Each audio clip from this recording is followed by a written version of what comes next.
Buena cabros, ¿cómo están? Miren, he grabado este video como 5 veces y realmente no ha quedado bueno porque es una cosa súper difícil de hablar, ya que en un tema como el conflicto actual en Ucrania se pierde este eje blanco-negro, bueno-malo. Creo que es necesario observarlo desde otro punto de vista lo más imparcial posible. Creo que en realidad en la actualidad nosotros estamos en una época de la más obvia y evidente post-verdad, donde probablemente lo que te dicen, sin ser necesariamente mentira, no es totalmente verdadero. Entonces te lleva a la confusión. Alguien, sin decirte necesariamente falsedades, te omite verdades, te manipula la información. Yo me voy a mantener, por lo tanto, lo más cercano a los hechos posible.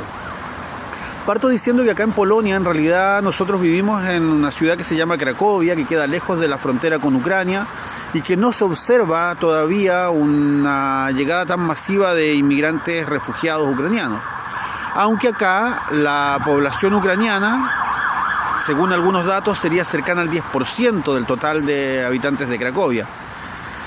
Yo tengo 5 colegas en total en los distintos establecimientos donde trabajo y las chicas se notan nerviosas por todo lo que está sucediendo, obviamente. Recibo de repente algunas preguntas de amigos en Facebook que me consultan qué opino yo de esto, de la guerra de Putin.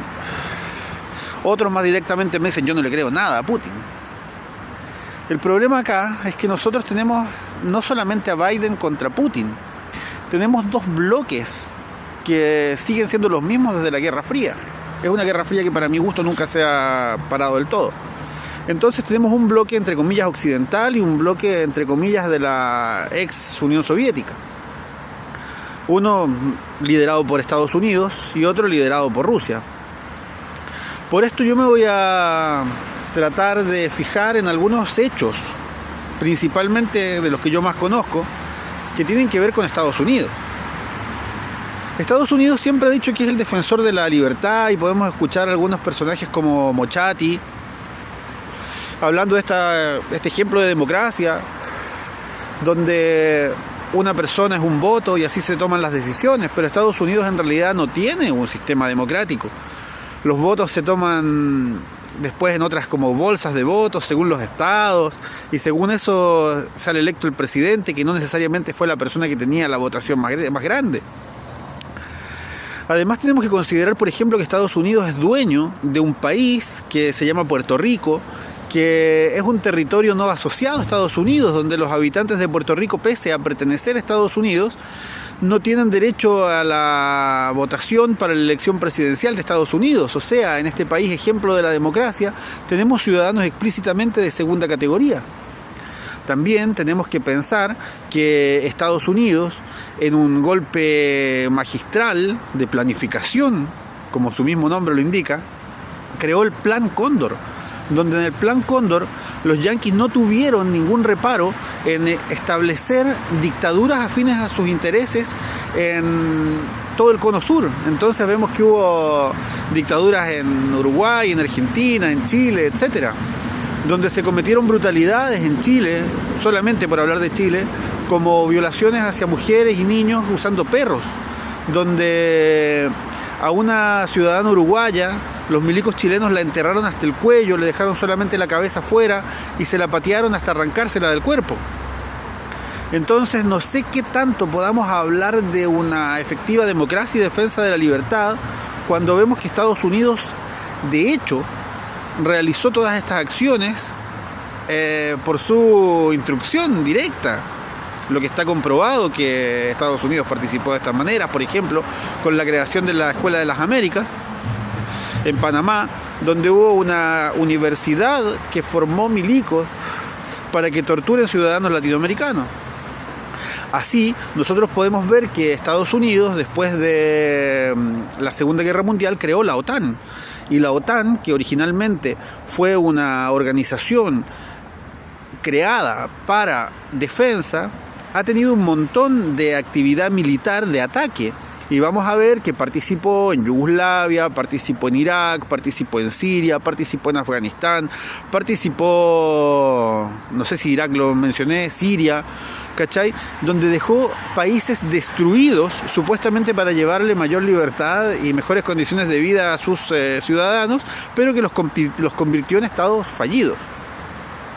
Tenemos que recordar también que en Ucrania, hace 8 años empezó un conflicto en la zona del Donbass, que es la zona que ahora fue reconocida como estados independientes por Putin, donde en 8 años han habido cerca de 14.000 muertos.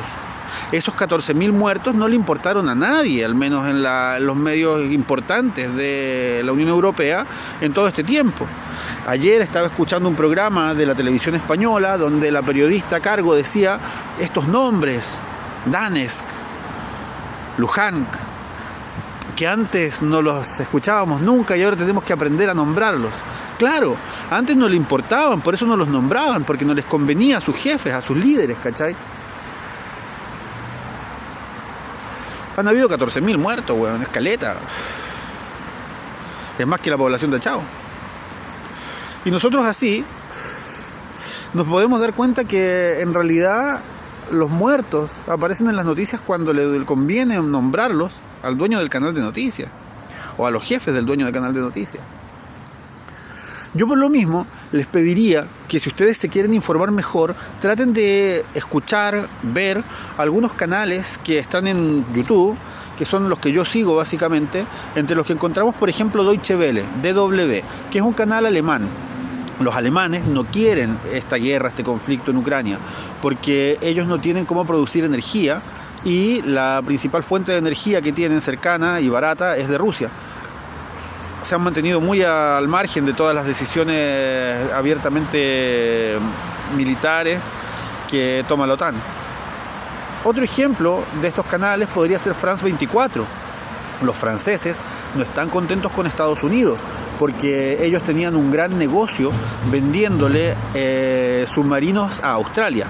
Le iban a vender una cachada de submarinos terribles, son caros los submarinos de guerra, pero Estados Unidos, en su afán de fortificar más su posición en el Océano Pacífico por su amenaza china, le vendieron a Australia submarinos nucleares.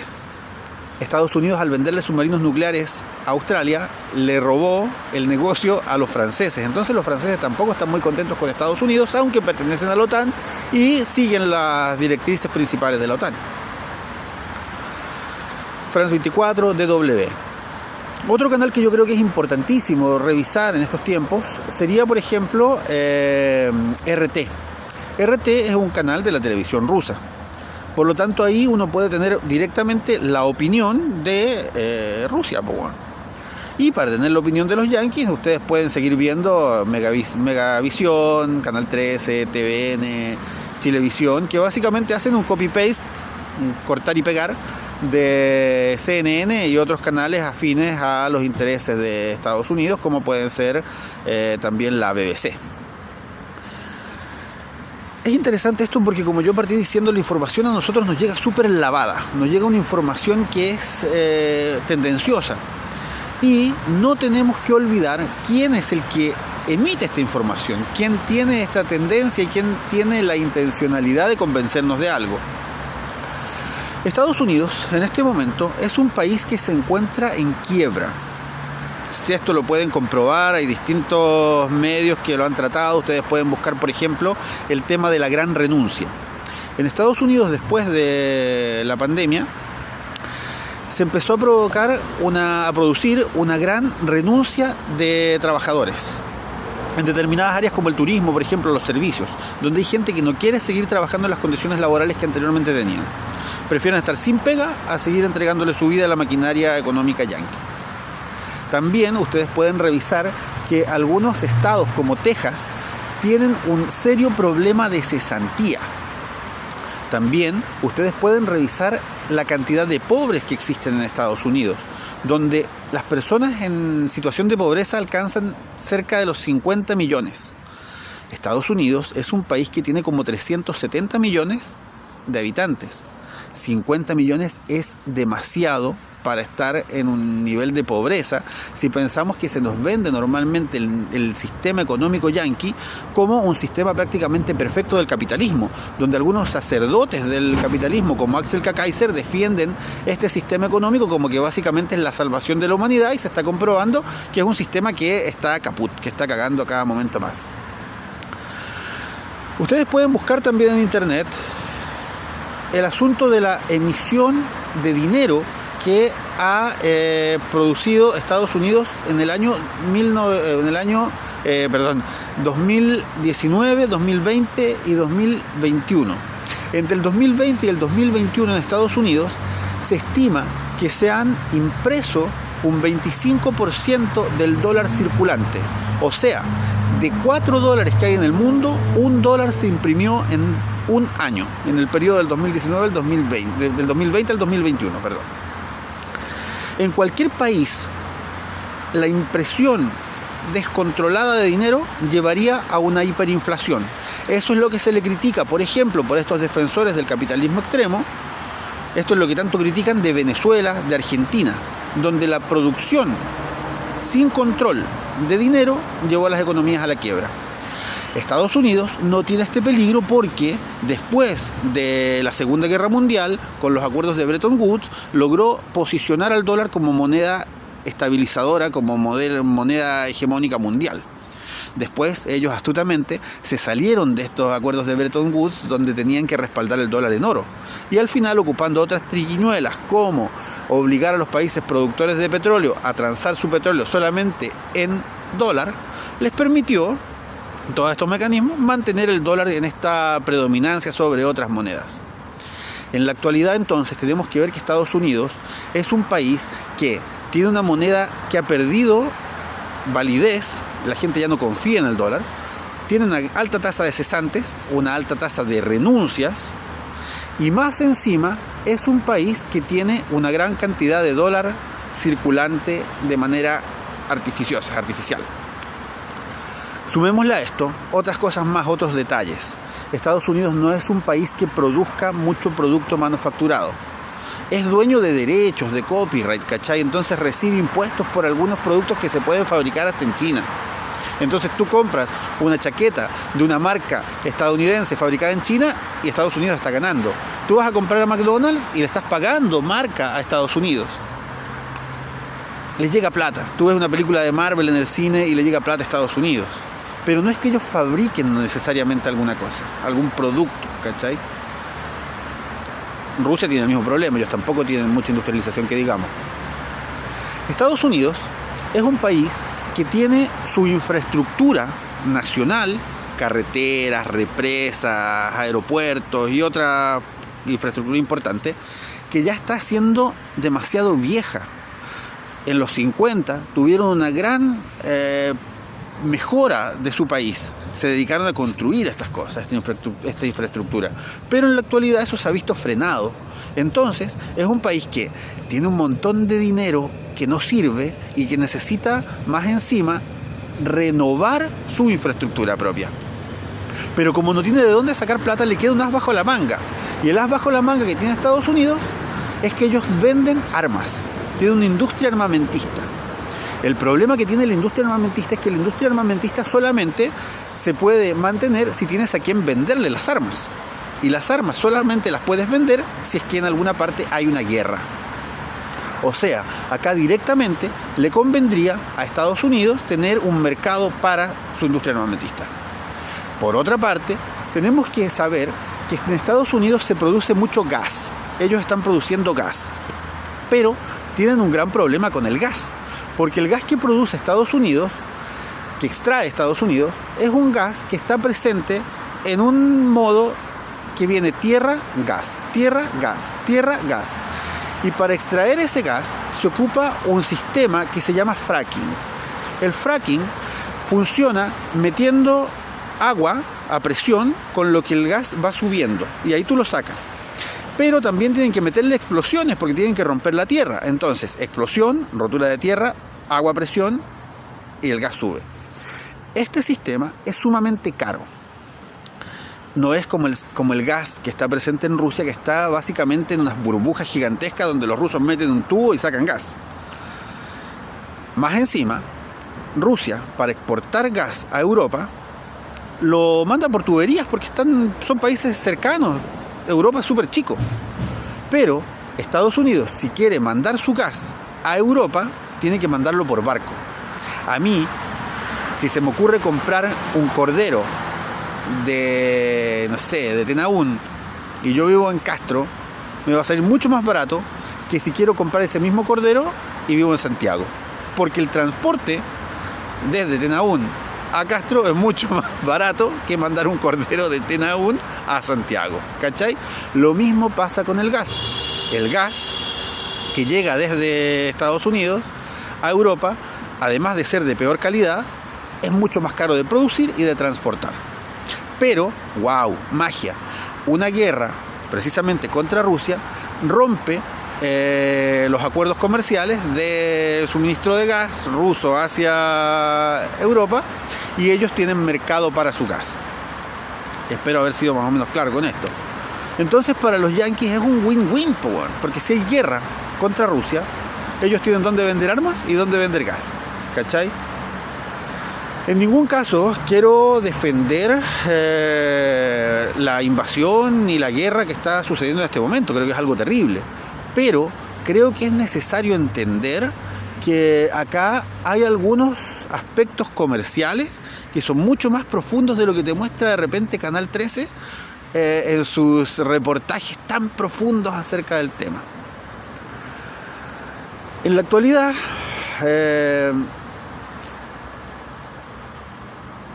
como dijo el huevito, en una guerra no gana nadie, solamente pierde la humanidad. Y eso lo podemos ver en todas partes, en guerras tanto con armas explosivas y todo el huevo, como con armas económicas, como son los bloqueos. El bloqueo que se le ha hecho a Venezuela, por ejemplo, ha producido las olas migratorias que están llegando a Chile. Es una guerra económica la que le están haciendo a Venezuela, ¿cachai? Entonces no podemos pensar sencillamente en que una guerra tiene que tener tanques, balas y muertos destripados, sino que también una guerra puede tener personas muriéndose de hambre, personas muriéndose de frío en las fronteras, personas muriendo también acuchilladas o secuestradas por delincuentes que también se trasladan en las oleadas migratorias. Son efectos de la guerra. Una guerra, repito, entre dos bloques ideológicos que siguen presentes en una guerra fría que ha permanecido todos estos años. Acá, en Polonia, en realidad la vida sigue normal, entre comillas. La gente igual está muy preocupada por lo que está pasando en Ucrania, mal que mal es un país vecino. Creo que en la actualidad el conflicto no va a salir de Ucrania. Esto es súper cruel, a la vez que tranquilizador. Es cruel porque al presidente ucraniano lo trataron como una marioneta, sabiendo que los acuerdos luego de la disolución de la Unión Soviética decían que la OTAN no se podía extender hacia el este. Le ofrecieron al presidente ucraniano ingresar a Ucrania hacia el este. Y la OTAN se dedicó a integrar muchos países hacia el este. Entonces integró a los países bálticos, ¿cachai? A Polonia, por ejemplo, a otros países. En esta organización, que repito, más que defensiva, se ha vuelto una organización de países dedicados a atacar a otros países, no necesariamente buscando el bien de los ciudadanos de esos países. En la actualidad, espero que esta weá se calme. Espero que de alguna forma se logre establecer la paz que todos queremos. Creo que si se logra la paz, una gran beneficiada va a ser la humanidad y un gran perjudicado va a ser Estados Unidos. Porque si se logra la paz, no va a tener dónde vender sus productos, armas y gas principalmente, y vamos a ver que la hiperinflación se los va a comer. Me parece que los medios van a seguirle dando con bombos y platillos a lo justificada, a lo buena que es la participación de la OTAN en esta guerra, porque los ciudadanos, al convencernos de que una guerra es buena, estamos legitimando a los grandes señores de la guerra que están en un búnker, seguros y calentitos, mientras la población civil, la clase trabajadora, sufre los efectos de la guerra. Mientras los soldados que mueren, principalmente son de clase trabajadora, porque los grandes generales también están en su búnker calentitos y seguros, mientras jóvenes que no se conocen ni se odian se matan, y ellos pueden tomarse un rico whisky Johnny Walker en las rocas. Creo que esto es un síntoma más evidente del colapso de un sistema en el que hemos estado viviendo todos estos últimos años. Creo que es necesario que la gente en Chile entienda que la crisis económica que va a venir debido a este conflicto es en gran medida evitable si Chile logra, por ejemplo, cambiar su matriz productiva de extraer celulosa, salmones y minerales, entre otras cosas, como productos naturales que se extraen sin mayor manufactura, y empezar a producir alimento, alimento. Es necesario que un país como Chile cambie el switch, dejemos de pensar sencillamente en el consumo y empecemos a mejorar nuestros sistemas de producción de alimentos, nuestros sistemas de transporte, como por ejemplo poniendo un tren, ¿cachai? Y empezar a maximizar también el uso del recurso, no seguir viviendo en una cultura de lo desechable, del reventar la tarjeta de crédito sin pensar en el mañana, porque el mañana ya llegó y no se ve nada lindo. Queda confiar que pasado mañana sea mejor y que sea ese tan anhelado mundo que crece en este instante, que llevamos en nuestros corazones y que está en nuestras manos construir. Los quiero mucho, cabros. Un saludo desde acá de Polonia y espero que estén todos bien, porque como conversábamos con mi amiga Pollo el otro día, está la cagada en todas partes. Los quiero mucho.